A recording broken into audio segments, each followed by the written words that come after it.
Let's make some stubs. Yo, what is good, YouTube? It's Big Dev, and we're back again with MLB The Show 25 video. Today, I'm going to show you guys a really good stub making method that, I mean, it's been mentioned before, but not a lot of people know about it. Also, I feel like a lot of people do it wrong, or they give up after, you know, a couple of tries. This is a really solid and really proven stub method. Honestly, I like double and triple my stubs every other day with this method. No joke. It takes a little bit of time. It's a little bit of tedious, and it does require the MLB The Show app on your phone. Other than that, though, it's pretty much thoughtless. This isn't flipping. This isn't market, you know, studying, manipulation, anything like that. This is a proven method that is really easy. Anyone can do it. Trust me, if I can do it, you can do it. So we're gonna get right into the video. But before that, let me just mention my Discord like I do every video. If you guys want to join MLB The Show community, link in the description down below. 100% free to join the Discord. You can ask questions in there. There's a lot of good guys in there, including myself, that will answer any questions you might have about MLB The Show.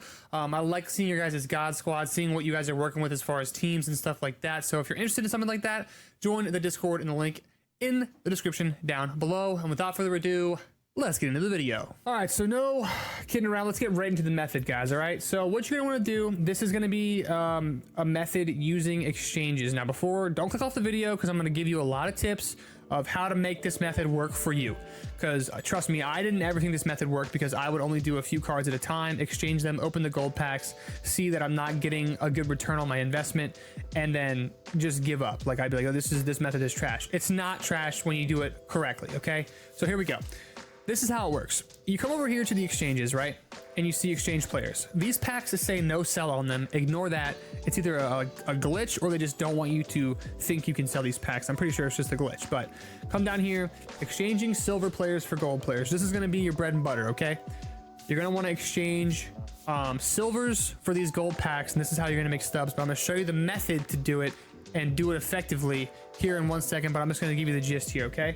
So, the rundown you're looking for here is 75s to 79 overalls, obviously. Right now, as you can see, as an example, I have 190 of these Joe Jimenez cards, okay?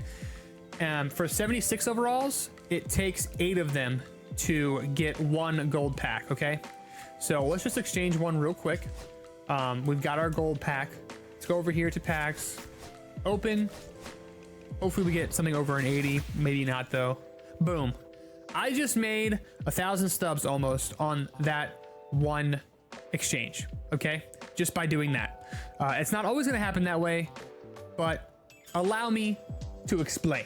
All right, so remember when I said earlier in the video that you have to have the app for this? For this to work effectively and efficiently, you should be doing all your buying and selling on the companion app on your phone. MLB The Show companion app, you can get it in the App Store, Android, whatever it is on Android, I'm not sure, but you can get it on your phone, MLB companion app, log in, and you can do all your buying and selling on there, okay? So within the app, what you're gonna wanna do is filter the market by 70, like the silvers, so 75 to 79 overall. So the minimum overall should be up here at 75, max overall should be at 79, and you're gonna want to do live series cards. So toggle that filter on, because live series cards, they sell and buy and sell like hotcakes. So boom.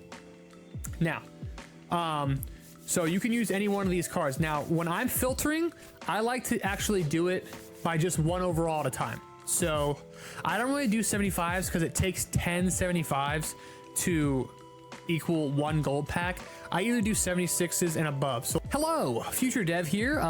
Forgot to point out one thing. I just said that I use 76s and above for this method. That is not true. I do not use 78 overalls, because their quick sell value is at 125. So if you put in a buy order for 125, for the amount that you need to exchange for the gold pack, the issue is that you're at 625 stubs in the hole instead of 600. So that makes more sense as the video goes on. But just letting you guys know, for this method, only use 76s, 77s, and 79 overalls for this method, okay? See you later. Let's just do like 77s for you guys for 1 second, just to show you.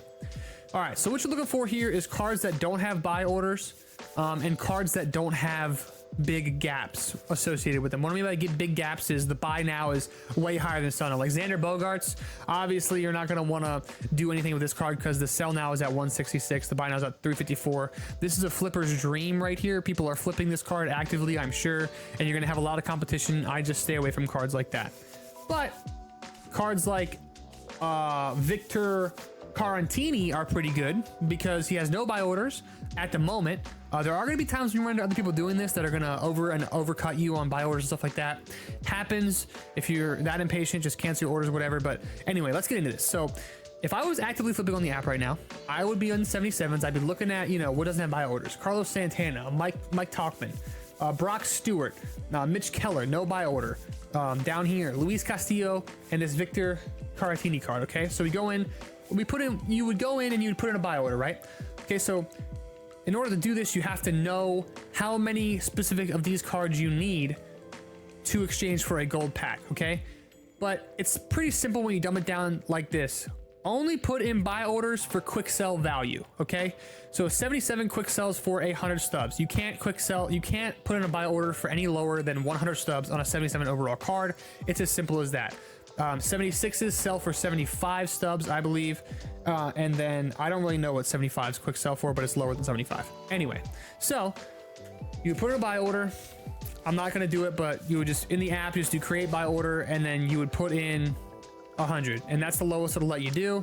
I'll do it just to finalize it. Boom. Okay, but what you're going to want to do is spam these. Okay, so if you find a card that you want to flip into gold packs, put in 100 buy orders, put in 200 buy orders for that card.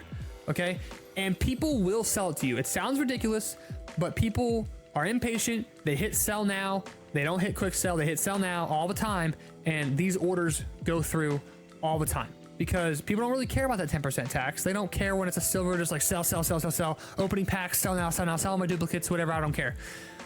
I thought it might be ridiculous that somebody would sell a card at quick sell value with a 10% tax instead of just quick selling it, but people don't realize there's no 10% tax on quick sell. So that's what makes this method work. And people honestly don't care because they have so many stubs or whatever the case may be. You're going to get the card for that value, okay, for that quick sell value. Now, like I said, I'm going to put it on the screen. I'm going to put on the screen here the values of each. You can screenshot it, so I'll give you a second to do that.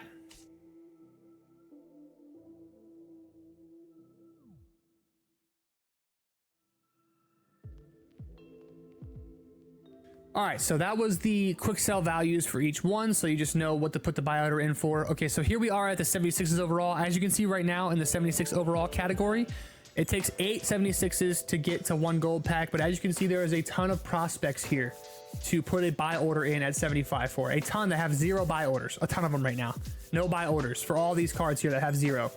Like Max Meyer, this is a card I've actively done a lot. Austin Hayes you can do.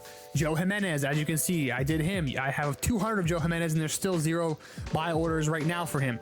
Put in the buy orders at 75 if it's a 76 overall, and then obviously just spam that in the app. It's so much easier in the app because all you have to do is hit finalize over and over and over again. You're going to stack up these silvers, and you're going to go into exchanges within the app and exchange each of them for a gold pack. Okay, and then once you have all the gold packs, go into your packs in the app and then just spam open them. Don't even flip, just open. All right, now the best like advice I can give you guys, like tips for finding the cards to flip, like I said, no buy order, but also I look for cards that don't have a really big gap. So like JD Martinez, like it's not very likely that a flipper is going to want to buy a bunch of JD Martinez's at 75 and then flip them for 87 stubs. Like that's not going to happen. You know what I mean?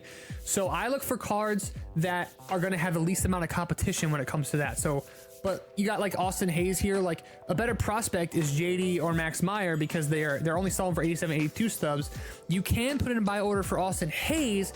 Just know that it's more likely that someone might overcut you by 1 stub and bulk buy because they're flipping and they're not doing the pack method. Instead, they're flipping in bulk, and they're going to try to flip them at 75 stubs for 125 stubs on the buy now. So just keep that in mind. That's a tip that I use. I just try to look for ones that have no buy orders, and there's so many, as you guys can see. Other people do this method. There's just a lot of things, you know, there's a lot of cards to be had here, a lot of stubs to be made. And like if you see somebody like here at Lane Thomas 75 buy order, don't go in there and put in for 76 if you're doing this method. I've had so many people do this to me when there's 1, 2, 3, 4, 5, 6, you know, 7, 8 other cards actively that have no buy orders that they could have done this with. It's so irritating when I'm flipping for gold packs and I clearly see someone's doing the exact same thing, but they overcome me by 1 buy order when all these other cards have no buy orders. You know what I mean? So I just try to be generous to everybody. Like, I know other people are doing these methods, so if I see somebody that's at like 75 right here, I'm not going to go in at 76. Also, it maximizes your stubs. If you go in at 76, then you're effectively losing stubs on every single 81 overall as well that's not selling for over quick sell value. But again, I'm yapping a lot. I'm trying, I got to explain the payoff to you guys now, okay? So let's break it down real quick, and I'll tell you guys exactly how this makes you stubs. All right, so I'm gonna try to maybe put this on the screen. I don't know what I'm gonna do in editing, we'll see. But think about it this way. Let's use 76 overalls as an example. You got 76 overalls, right? You bought 8 of them to exchange, right? That at 75 buy order, 75 times 8, that's 600. So you're in the whole 600 stubs, right? You exchange those 8 for a gold pack, okay? You open the gold pack, you got a card, say it's an 84 overall like we just did at the beginning of the video, that's worth 1,500 quick sell stubs. You just made almost 1,000 stubs. You made 900 stubs just on quick sell for that card. That card could be going for more in the market, but on quick sell, you made 900 stubs on that one card, okay? Do this enough times, and statistically, you are going to be making stubs, okay? There are times when you're going to open a bunch of packs, and you're going to be pulling 80s as well as the higher overalls. Don't stress about pulling 80 overalls. It does not matter. If you put in enough stubs, if you put enough stubs into this method is always going to turn you a profit, because you have to think about it in the grand scheme and statistically speaking, what is more likely? Are you more likely to lose out on stubs, or are you more likely to gain stubs? And I've done this method every single day for the last 3 weeks. It's how I completed Griffey the day he came out. It's how I have been I completed the New Threads collection the day it came out. I have been completing all these collections ever since I've been using this method, because I've been re-rolling my stubs into gold packs every single night just to make a profit on stubs. And it's 100% free and it's super easy. So like I said, if you just go out there and you put in, you know, for 50 orders for silvers, you're probably not going to see a difference. However, at minimum, I like to put in about 50K each time I do this method, because that usually nets around 20 to 30,000 stubs back in profit. So if I start at 50K, I usually end around 70 to 80K after I've sold everything off. Now, this is a tedious method, okay? Now, let me show you a tip that helps me once you have opened all those gold packs and now you have to sell everything off. Like, I'll show you what I do. All right, I come into my inventory, I go to my MLB players, I come in and filter it by golds, obviously. So I filter it by gold, so min overall 80, max overall 84, live series, and then I search it, okay? As you can see, I've done this method recently. I have some golds that I haven't sold. So I have 2 Nico Horners, Pablo Lopez's, Edwin Diaz, and as you can see in the market for Edwin Diaz, he's going for 2,800 stubs right now. That is over a 2,000 stub profit, because if you bought, you know, 8 silvers, or, you know, you bought 6 silvers, whatever the case may be, you bought 4 79s, regardless, you're going to be in it. If you're buying them at quick sell value, you're going to be in it for 600 stubs regardless. So you're in it for 600 stubs, you sell or you exchange, I should say, and you pull an Edwin Diaz, you've just made over 2,000 stubs, just like that, to sell. All right, so then we sell Edwin Diaz, 2,845. Okay, boom, I've just made basically 2,000 stubs on that, because again, I was only in that card for 600 on the exchange. But as you can see, all throughout, we pulled 83s, we pulled 4 Julio Rodriguez's, we got 2 Jackson Chirios, 2 Kosh Schwarbers, Yimi Garcias, Yamamoto, Wiley Abreu. All these cards you're seeing right here are all selling for above 600 stubs, even at quick sell. All right, and then you get into the 81s. This is where they start selling for lower than quick sell, okay? Or they sell for 600 quick sell, and then once you get into 80, it's 400 quick sell. But like I said, like Jarren Duran, he sells for 728. You're going to be making over that 600. You're not just going to always be breaking even on 81s. And then even when you come down to the 80s, a good example would be Shea Langeliers right now. he's going for 1,600 stubs. So you sell him, you're making basically 1,000 stubs over what you've invested into it if you pull Shea Langoliers 80 overall. So this method is really, really good. But like I said, you have to do it correctly. You cannot just think that you're gonna exchange, 25 silvers for, 6 gold packs and think you're gonna see a huge profit difference. No. In order to see those big chunks of stubs, you got to put the buy orders in. You got to put the time, the tedious effort in to do so. Okay, so that pretty much sums it up for the video. And again, do that in the app and you'll be able to get this done way quicker. And like I said, it takes time. You have to be patient. You have to spam the orders over and over again. And then you have to spam exchange them in the app over and over again. Then you have to spam open all the packs over and over again. But once you do it, you're gonna make stubs. For instance, the other night I ended with about 50,000 stubs after I got off stream, and I put in buy orders for all 50,000 stubs. And then I woke up in the morning, exchanged everything, put everything, sold everything, and I was up to almost 90,000 stubs. Okay, just by doing that. Didn't play the game, didn't do anything else. I had been off the game for almost 24 hours, and I had ended with 50k stubs, and I got back on the game and I had 90,000 stubs just because I was in the app, And you're not in the app for hours at a time. It's more passive. Okay, you're putting in the buy orders. All right, set your phone down, walk away, go play something, do something, whatever you're doing. Touch grass, I don't care. Okay, come back, all the buy orders are good. Exchange them all, spam open all the packs, sort, list all the cards. Quick sell whatever you don't want to list. Quick sell whatever you lose out on for stubs. Okay, walk away, come back, the stubs are there. You know what I mean? Like it's good to have patience. It's good. It's a little tedious, but it's not something that you have to be on the game for 24/7. It's not something you have to track 24/7 either, because you're not competing with other people flipping the market all the time. Okay, so I really hope this video helps you guys out. I hope the way I explained it made sense to you guys. And if it did help you out, please, we're so close to 1,000 subscribers. Subscribe to the video, like the video, comment any questions you might have, and I will respond. And I promise I will help you get this method so that you can make stubs. All right. I will see you all in the next video.